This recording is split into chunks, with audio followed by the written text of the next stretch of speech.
Conservative leader ਐਰਿਨ और tool ने parliament हिल ਤੇ ਇੱਕ ਪ੍ਰੈਸ ਕਾਨਫਰੰਸ ਕੀਤੀ। ਇਸ ਦੌਰਾਨ ਉਹ टूल ਨੇ ਕੈਨੇਡਾ 'ਚ 30 ਸਾਲਾਂ ਦੇ ਉੱਚ ਮਹਿੰਗਾਈ ਦਰ ਦੇ ਵਿਚਕਾਰ ਕੈਨੇਡਾ ਪੈਨਸ਼ਨ ਪਲਾਨ ਪ੍ਰੀਮੀਅਰ ਵਿੱਚ ਕੀਤੇ ਵਾਅਦੇ ਨੂੰ ਵਾਪਸ ਲੈਣ ਲਈ ਲਿਬਰਲ ਸਰਕਾਰ ਨੂੰ ਸੱਦਾ ਦਿੱਤਾ। ਉਹਨਾਂ ਦੇਸ਼ 'ਚ ਲਗਾਤਾਰ ਵਧ ਰਹੀ ਮਹਿੰਗਾਈ ਨੂੰ ਲੈ ਕੇ ਚਿੰਤਾ ਵੀ ਜਤਾਈ। इस प्रेस कॉन्फ्रेंस दौरान कनेडा अमरीका की सरहद पार करने वाले ट्रकों लई संघी सरकार के टीकाकरण के हुक्म का विरोध करने वाले ट्रकों के विरोध बारे भी उन्होंने अपने विचार पेश किए। Canada's cost of living crisis is getting worse by the day, and families are feeling the pinch. Gas is up over 30%, and people are paying record amounts at the pump.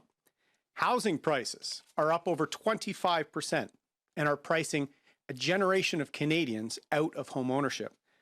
Rents in big cities are up 20% and squeezing working families who are trying just to keep up with life in many of our big cities. Food and everyday essentials are up 10, 20, almost 30% in some cases. Simply put, life is becoming more and more expensive for Canadians, and they are worried. In recent days, we are seeing and hearing this in all parts of the country. 60% of Canadians say they are struggling to pay for their groceries for their family.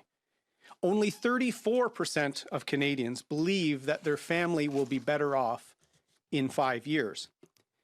Inflation anxiety, endless lockdowns, and disruption to the everyday life and habits of Canadian families is turning a nation of optimists into pessimists. Last month, Canada's Conservatives called on Justin Trudeau to halt his CPP and EI tax hikes to Canadians. He refused to act. Today, following another increase in inflation to a level not seen in over 30 years, we are once again calling on Justin Trudeau to reverse this CPP tax hike that was forced on Canadians at a time they can least afford to pay more in taxes.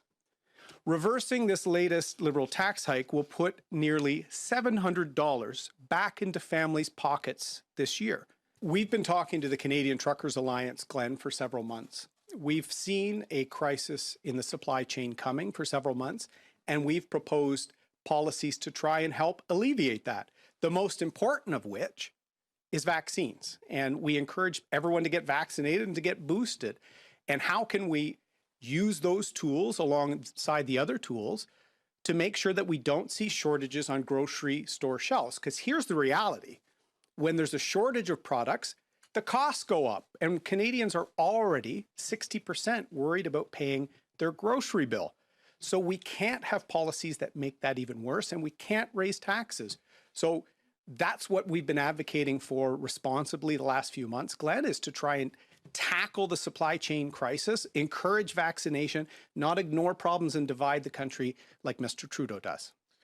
The government was floating whether they could actually change their policy to address the supply chain shortage, and they decided not to. I've always said getting vaccination levels up, but also using rapid tests and other tools to make sure products get to store shelves, that's what a government needs to do, and that's what we'll continue to advocate for.